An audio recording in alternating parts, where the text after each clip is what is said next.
नमस्कार दोस्तों, आप सभी देख रहे हैं दिव्य टीवी न्यूज चैनल। संवाददाता रामजी अवस्थी।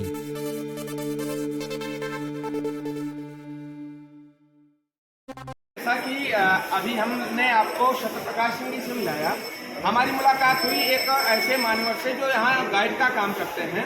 गुप्त गोदावरी नामक स्थल का ये गाइड के रूप में काम करते हैं और जो श्रद्धालु भक्त यहाँ पर आते हैं उनको यहाँ से जुड़ी पुरानी बातों से नई बात तक सब एक एक बात बताते हैं। कौन सा स्थान कहाँ पर है, क्या मान्यता है, क्या यहाँ से की बात है, सारी कुछ बताते हैं। तो चलिए बात करते हैं, कुछ जानकारी हम भी इनसे लेते हैं। तो भैया नाम क्या हुआ आपका? अच्छा, यहीं के निवासी जी। तो आपका क्या काम क्या रहता है यहाँ पे? मैं यहाँ टूरिस्टों को घुमाता हूँ। अच्छा जी। तो अच्छा, इस गुप्त गोदावरी नामक स्थल का जो पुरानी मान्यता है या यहाँ का स्थल की जानकारी है? यहाँ की मान्यता ऐसी है, ये गुफाएँ दो अंधेरी हैं।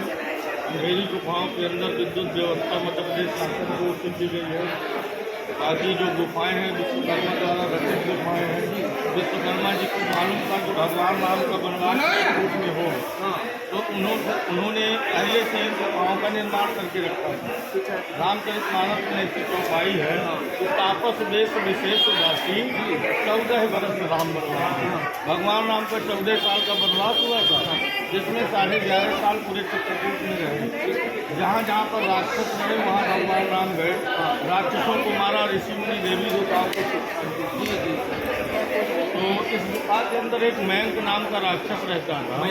मयंक नाम का राक्षस, वो नित्य रोज ऋषि मुनि देवी देवताओं को परेशान करता था और ऋषि मुनियों को उठा के खा जाता था, हड्डियों का पहाड़ लगा के रखता था। तो भगवान राम ऋषि मुनि देवी देवताओं से पूछे कि हड्डियों का पहाड़ किसने लगाया है? उन्होंने बताया कि मयंक नाम का राक्षस है जो हमें नित्य रोज परेशान करता है। तभी से भगवान राम प्रथम गुफा जो सोची है वहाँ पर रहने लगे।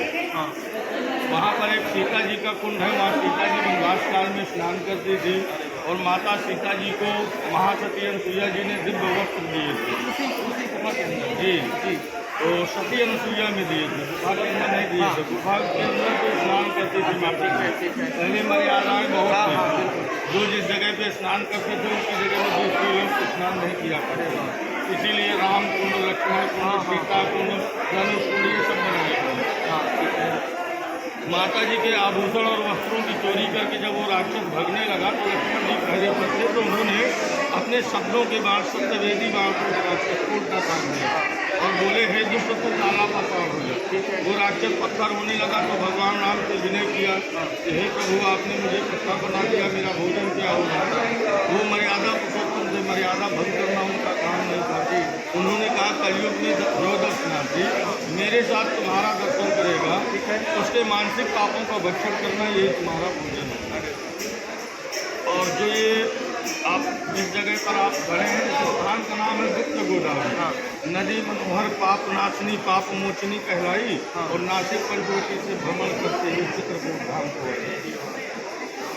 जब भगवान राम का वनवास हुआ तो दुनिया के देवी देवता चित्रकूट आए। किन्नर, गंधर्व, देवी देवता ये सब है। नदी ये गोदावरी नासिक दक्षिण भारत में, अच्छा महाराष्ट्र में। जी, तो अपने पिता समुद्र से आज्ञा मांगी गोदावरी, तो मैं सीता जी का वनवास हुआ है, राम जी का वनवास हुआ है चित्रकूट में, तो मैं जाना चाहती हूँ। उनके पिता ने आज्ञा नहीं दिया कि आपको कहीं नहीं जाना, मैं भगवान राम को सीता जी को नासिक में ही बुलाऊंगा। 11.5 साल का कथा चित्रकूट में है और 2.5 वर्ष का कथा नासिक और लंका में। ये युद्ध का कथा नासिक और लंका में होता है।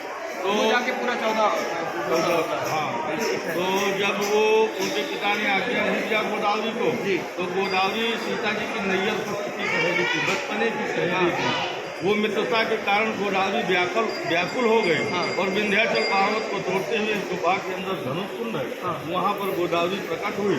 माता सीता जी ने स्नान किया, भगवान राम के चरण धुले गोदावरी। भगवान राम प्रसन्न हुए, बोले, गोदावरी मांगो, क्या मांगना है? गोदावरी बोली, प्रभु मैं आपसे मांगने के लिए कुछ नहीं आई हूँ, सीता जी से मिलने के लिए आई थी और मेरे पिता ने आज्ञा नहीं दिया। गोदावरी का ब्याह नहीं हुआ था। गंगा बड़ी गोदावरी तीरथ बड़े प्रयाग, सबसे बड़ी अयोध्या जहाँ राम लीन होता। तो भगवान राम ने कहा जैसे आई हो वैसे ही चली जाओ। ये धनुष कुंड उद्गम स्थान है, वही कुंड वही जल आता है सीता कुंड। फिर दूसरी गुफा में आता है वही जल, वहाँ राम लक्ष्मण कुंड है। यही कुंडों के बाहर आता है, पुनः धरती में ये जल धरती में समा जाता है। अच्छा, यहीं से उद्गम होता है और यहीं पर गुप्त हो जाता है, इसीलिए स्थान को गुप्त गोदावरी। तो साथियों देखा, बहुत बढ़िया जानकारी हमारे भैया ने दिया। आपका नाम क्या हुआ भैया? अनिल कुमार जी, अनिल जी ने हमें बहुत अच्छी जानकारी दी। और एक गाइड का यही एक मुख्य कर्तव्य होता है कि अपने दर्शकों, अपने भक्तों को या अपने जो यहाँ पर यात्रा करने लोग आए हैं उनको अच्छी जानकारी दे सकें। बहुत अच्छा लगा। हम चाहेंगे कि भैया को, चूँकि समय की बहुत एक उनके पास तंगी रहती है, यदि समय होगा तो हमारे साथ वो भी चलेंगे और बीच बीच में हमें उस स्थान का और उस स्थान की जानकारी हमें देते जाएंगे। तो आइए आगे का रास्ता तय करते हैं। जय श्री कृष्ण भैया।